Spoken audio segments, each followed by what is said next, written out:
Prezident İlham Əliyevin 2020-ci il 2 dekabr tarixli sərəncamına əsasən təsis edilən 27 sentyabr Anım Günü Vətən müharibəsində qəhrəmancasına döyüşmüş, ölkəmizin ərazi bütövlüyü uğrunda canlarından keçmiş əsgər və zabitlərimizə, bütün şəhidlərimizə dərin ehtiramın ifadəsidir.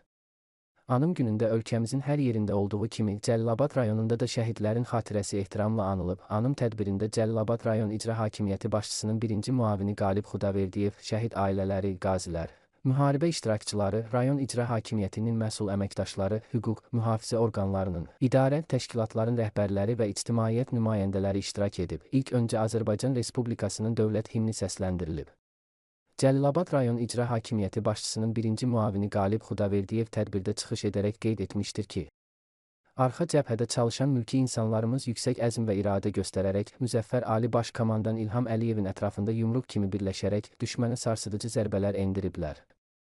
Şəhid Nahid Məmmədovun atası Hüseynağa Məmmədov və şəhid Şahin İbadovun həyat yoldaşı Zenfira Şahmarova çıxış edərək igid döyüşçülərimizin, qazilərimizin igidliklərindən və tarixi 44 günlük qələbəmizdən danışdılar.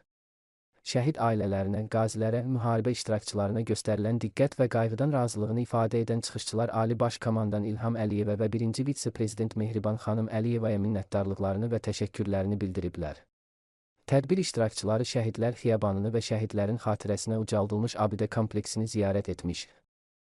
Əbədi məşəl önünə əklil və gül çiçək dəstələri qoymuşlar. Saat 12:00-da Azərbaycan Respublikasının ərazi bütövlüyünün, müstəqilliyinin, Konstitusiya quruluşunun müdafiəsi zamanı şəhid olan hərbi qulluqçuların ruhu bir dəqiqəlik sükutla yad olunur.